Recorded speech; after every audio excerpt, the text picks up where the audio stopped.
In the heart of Africa, hidden within a lush volcanic valley, lies a lake that seems born of nightmares. Locals speak its name in hushed tones, Lake Nyos, a mirror-smooth expanse that conceals death beneath its surface. The calm is a lie, draped over forces older than civilization itself. From high above, it appears tranquil, a turquoise jewel cradled by green hills. But deep within, the water churns with invisible rage, carbon dioxide building silently, waiting. It's like a loaded weapon disguised as beauty, its trigger hidden in geological whispers. Scientists learned the truth too late. The deadly secret was not in its waves, but in its depths, trapped beneath immense pressure, a massive gas chamber grows ever denser. It sits there, unseen, until nature decides to release it. In August of 1986, that moment arrived. Without warning, Lake Nyos exhaled, an explosion without flame, a breath without wind. The gas burst forth like a phantom tsunami of air, rolling silently through the valleys below. The villagers heard nothing. There was no rumble, no fiery flash in the night sky. Just a wave of suffocating gas that hugged the ground, stealing breath from every living thing in its path. Carbon dioxide was odorless, colorless, an invisible predator sinking into homes, into lungs. Within minutes, humans, animals, and insects alike collapsed where they stood, as if the very air had turned against them.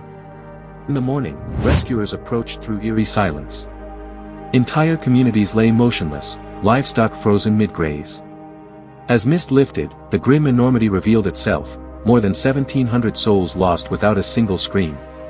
Lake Nyos had become a natural weapon, and the killer left no fingerprints.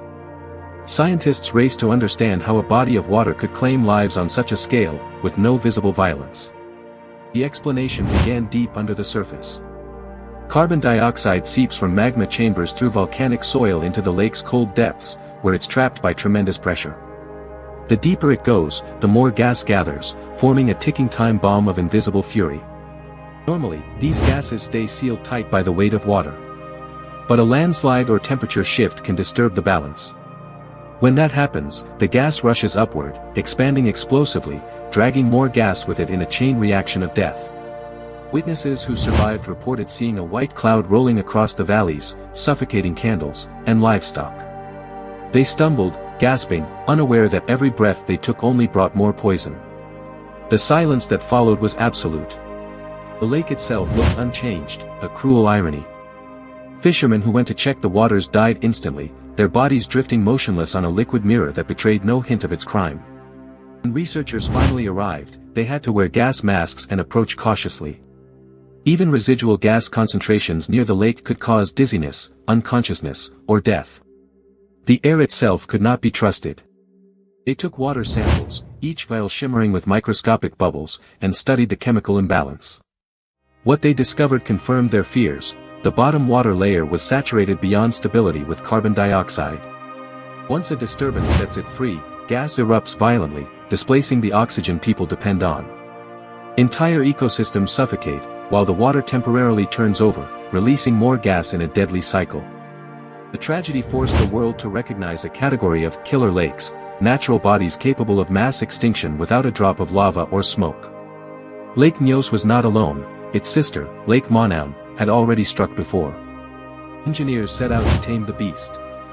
They built pipes that would draw gas from the depths and vent it harmlessly into the air, a slow artificial exhalation to prevent another deadly burst.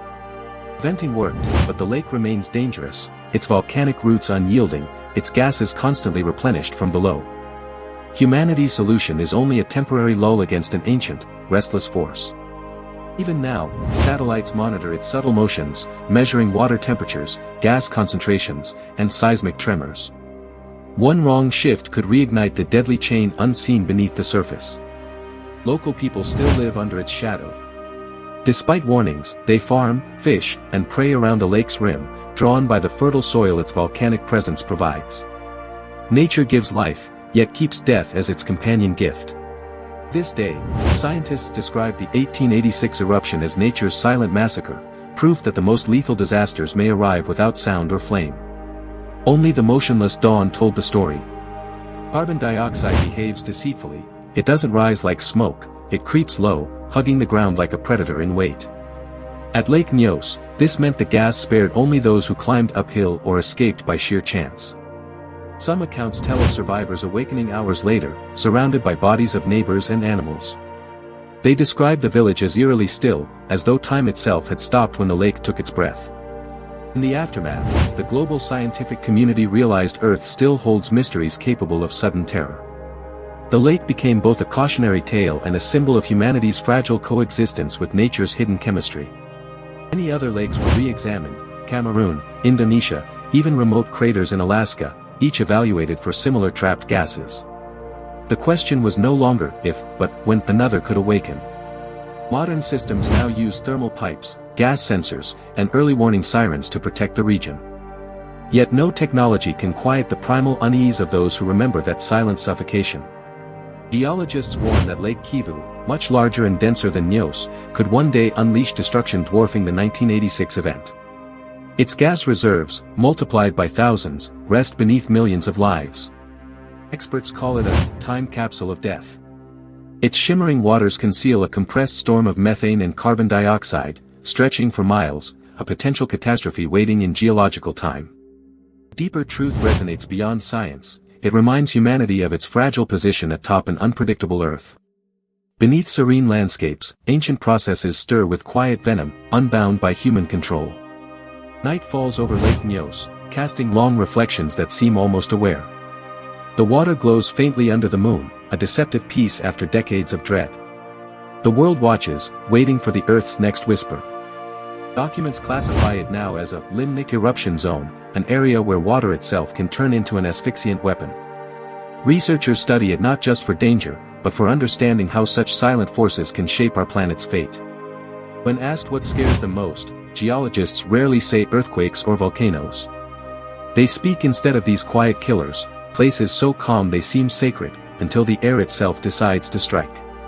Lake Nyos remains both haunting and magnetic, a paradox of beauty and doom. Tourists sometimes gaze upon it, unaware they're looking at a wound the earth still breathes through. Beneath their reflections lies history's breath of death. Its legacy is carved into scientific journals and whispered legends alike, a reminder that not all catastrophes roar. Some glide silently across the night, stealing life with the softness of air. To stand at its edge is to face the still heartbeat of Earth itself, gentle, deceptive, powerful. Lake Nyos is not just water, it is time frozen between calm and catastrophe, waiting for the next tremor of fate. Let that image linger, the mirror lake that killed without warning. A testament to how thin the line truly is between life's oxygen and death's invisible hand. That is the haunting story of the deadliest lake on planet Earth.